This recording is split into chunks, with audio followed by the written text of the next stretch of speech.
friends, Michelle here at the intersection of pedagogy and technology, and I'm here tonight on the eve of the first day of school for this school year to issue a challenge.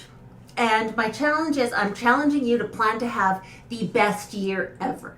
And so I've created a planner I'm giving away today, and it is based in research. So as I've been pursuing my doctoral degree, one of the things that I've really looked hard at for a year of my research now has been the teacher-student relationship. And at some level, we all know that that is really important. So what I've done is I have laid out a strategy for you to month by month, deliberately with very little effort. It's really just a couple minutes every day, just observing what went well today and making a note of it for specific students. So I'm going to take you through this a little bit. We're going to talk about it. And if you want to download it and take my challenge, I do believe that this will be the key to not only you having the best year ever, but every kid in your classroom having a great year, and the parents being really engaged and involved and really happy with things. Because when things are going well in the teacher-student relationship, things go well in the teacher-family relationships too. So let's talk about this. First of all, I want to reiterate that this has been built on research. There's extensive research around the importance of this relationship, and I'm not sure that there's any strategy we can bring into our classrooms that's actually more important than cultivating those really good relationships. And the research does show that as the kids get into the higher grades, they start to feel the fracturing of that the teachers maybe, it's harder because we don't have the same kids all day from the beginning of the day to the end of the day, but the kids feel that. They feel that in those relationships, and there are ways in the higher grades that we can make an effort. And so if you're in one of the junior or senior high grades where maybe you don't have the same kids all day, I would be targeting this at the students in your homeroom. And if every teacher in your school did this and we all built these really powerful relationships, everybody has the potential to have a really great year. It's grounded in psychology. It's grounded in educational psychology. It's grounded in the research around learning sciences and pedagogy and how students learn and how we can best teach, learn, and assess. So for September, my goal for you would be to make after school one per day, a quick little phone call home about something positive for each student. The first few days, your high flyers, they're going to be the ones that you're going to be making the calls about. It's those other ones you're going to have to be watching. Watch for something positive that they contribute in your classroom. And it might be the tiniest little positive thing. Some of these kids come to us with so much already on their shoulders that finding something positive about them, it can sometimes be a little challenging. They don't always present their best selves to us. But if you spend September watching for it, and one night in September you phone that child's parents and you just say, hey, I'm just phoning to let you know that Cody did such a good job at school today. And then just give a little bit of explanation about what Cody did that was so good. That's an investment that's going to pay back come November when you're parent-teacher interviews. I can almost guarantee it. If any parent getting a positive phone call home in September from their child's teacher, they're going to have a very positive sense of you as well. And so it's about the students, but it's also about the teacher. There's two parts to the teacher-student relationship. And you as the adult, you as the one in control of your classroom, have this opportunity to build this. So I've given you a little bit of the research here. And then I've included a space for you to write down some of your other September priorities, because teaching is a busy job. And while nurturing this relationship is important, it's also important to remember your other things. You're going to meet the teacher night and possibly a back to school barbecue. There are things that happen. So I've given you a little tiny planning space in here. This is not for lesson planning, this little booklet. This is for relationship planning. So you've got a place to note your supervision, note your priorities. And then I've built you a template so you write in the student's name, the reason for the phone call, and the date you made it on. On the first day of school, you might have 7 kids already lined up that you saw something positive. Just keep making those notes, and as you phone home and get a chance to speak to a parent and just tell them what a great thing their child did, just make a note of when you did that. It's an easy way to keep track of what you've done. So that's September. In October, You're going to just pay attention again for something positive about each of the kiddos, but this time, instead of phoning home, when Halloween comes around, whether you do a Halloween celebration or a fall festival, but at the end of October, with a little treat, doesn't have to be candy, could be an eraser, could just be your note. But it's going to be a little personalized note about something they did in the month of October that caught your attention, that you want to positively reinforce. We know in psychology that the only way to truly modify behavior is through positive reinforcement. We can do discipline, we can do punishment, we can do all of those things. Those don't forge long-term change. Those might forge change in the face of the person who can impose the punishment, but any psychologist will tell you that that's not where long-term internal change is found. Long-term internal change is found in positively reinforcing the things we want to see more of. It's the catch a kid being good. When the kid in your class who is struggling to do anything that you want, behaviors are all off the rails, the minute they do what you want them to do, even if it's they wipe their nose with a Kleenex instead of on their sleeve, you positively reinforce it. What you want to see more of, you positively reinforce, even if you feel like it is the most basic human thing imaginable. You positively reinforce it. That's what we're going to do in October. We're going to find something to reinforce for each kid. November, probably coming on into parent-teacher interviews. I should mention, I've got planning sheets, and again, I've noted the research for you on this. A space for your October priorities, and then planning sheets specific to what we're doing in the month of October.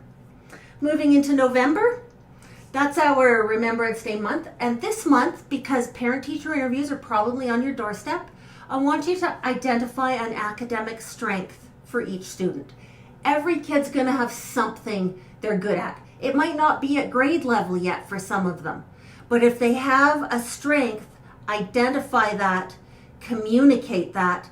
I'm not specifying in November how you communicate it. I don't want it to get lost in the busyness of report cards. I still want that to be teacher-student relationship where it's communicated directly from you to the child, whether it's eye to eye, you keep them for 1 minute before the other kids go out for recess, whatever it is. But I want you to communicate an academic strength to the kids. That's going to bring them into report card season, into parent-teacher interview season with a different level of confidence than they might otherwise had. Again, it's going to make parent-teacher interviews for you go a whole lot better as well. So that's our November goal. We've got a space for your priorities. We've got a space for you to note your supervision duties, and then another space for you to record your students' names and what you've observed. Now, you might, in September, you might notice an academic strength for some of those kids. Go ahead and leap ahead and fill some things in advance, because this isn't about you need to be filling it in on the day you're doing it. This is about you having the record keeping in place for you to really build that student-teacher relationship with every child in your class, even the ones who are hard to build relationships with. This is structured to make that possible. Now we're to December. For December, I want you to identify with each student something they've improved at since September. Every kid's going to have made some gains in some regard. It might be behavior, it might be organization, it might be academics, it might be showing up on time. Anywhere you see improvement, even if it's just this much improvement, reinforce it positively. If you want to see more of it, reinforce it. So what the research tells us, little place for your other obligations, and then template going on. I'm not going to continue to show these in quite this same detail. I'm just going to talk through January. We're going to set a goal for the new year. So you've already built enough trust and relationship with your students by identifying some of their strengths. Now it's time to sit down and talk with them about a goal. I'm not talking about a broader life goal. I'm talking about a classroom goal for January to June.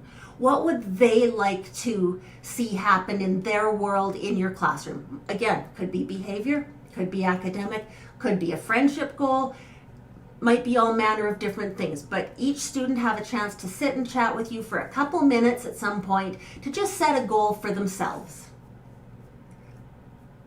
February. Relationships are often built on shared memories. In February, as we approach Valentine's Day, it's that short little abbreviated month So what I'd like you to do is communicate a positive memory. You've had the kids for a full semester now. If you're in high school, you can take this and you can adjust it for a semestered system if that's the way your school works. It can be adjusted. If you're in a full year calendar, now you're in February, it's an abbreviated month with only 28 days. We've got Valentine's smack in the middle of it. Let's talk about a positive memory that you have with each child. And so whether you do that in writing on Valentine's Day in a little card type thing, or you do it face to face personally, you've got space here to write it down. So if you have something in September that happens with a student that you want to remember come February, skip ahead to February, mark it down, and when Valentine's comes around, it'll already be in there, it'll be ready to go. You just need to pull it up and use it, and the planner is set up for that. In March, start positively reinforcing some growth mindset. In January, you did some goal setting. Talk to kids, each of them, about something that you've noticed that has presented a challenge to them, but that they have either overcome completely or that they have made gains on overcoming. Might be a socialization goal, it might be an academic thing.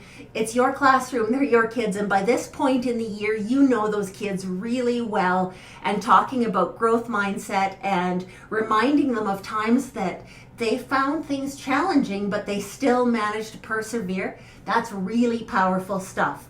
And it's really powerful stuff when it's coming from a relationship that is like that teacher-student relationship.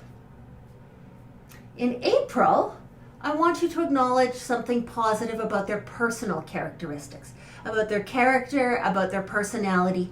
You've known them now since September, you've built these relationships, and this is another one that you can be making notes on all through the year so that when you get to April and it's time to tell Cody that you are so generous with your friends. You are always willing to share the things you bring to school. You're willing to share the stuff at centers.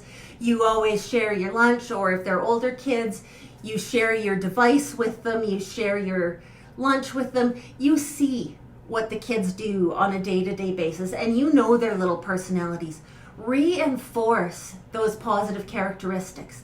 And you don't have to limit it to one thing. If you've got a student who's got 3 or 4 positive characteristics, or if they've all got myriad positive characteristics, and I'm hoping that if you've followed the plan by April, it should be really easy to list a number of positive characteristics for every one of those kids. In May, I want you to recall a time they surprised you. And that doesn't necessarily mean they surprised you with something. You know that I'm talking about they surprised you by taking a risk in class, or they surprised you by reaching out to a kid that they wouldn't normally ask to be partners with in class, or they did something else. They did a kindness for another teacher that maybe they don't even know. You've seen them do all kinds of things by the time we're in May. Talk to them about a time they surprised you. Odds are they won't even remember the incident. But the idea that an adult saw them do it, an adult that they now care about and who matters significantly in their life saw them do it and cared enough to remember it and talk to them about it, that's big stuff in this teacher-student relationship. And then in June, what I'd like you to do is I'd like you to take all of the content from September to May, and in whatever way works for you, whether it's a conversation with the student again, or you put it into a little slide deck, or if you've got it all written down and you give them all the little stickies in June, what I'd like you to do in June is give them the evidence of the 9 positive interactions that you have engaged in throughout the school year. So in September, I phoned your mom and I said this. In October, I noticed this about you. By November, and just lay it out for them. You're gonna have it recorded. It's gonna be really easy to put it out. And what a beautiful year-end gift. Then, what I want you to do at that point is I want you to pause. And I want you to reflect on the year behind you where you really took a deliberate focus on that teacher-student relationship. And I want you to consider, was it a good year? Did you have a better year than maybe you have in years past? Did you feel like your classroom climate was maybe a little different? And to that end, I would love to hear back from you. So if you take me up on this challenge I'm going to provide you a link right away here to where you can download this planner. And I would love to hear back from you as to what your school year was like when you took a little bit of time to deliberately focus on that teacher-student relationship. I understand teachers are busy. I firmly believe, based off my 23 years in the classroom and now my doctoral research, I firmly believe that this will be time well spent that will pay you back in ways that probably I can't even imagine right now today. So tomorrow, at least tomorrow in my jurisdiction, tomorrow's the first day of school. Are you up for my challenge?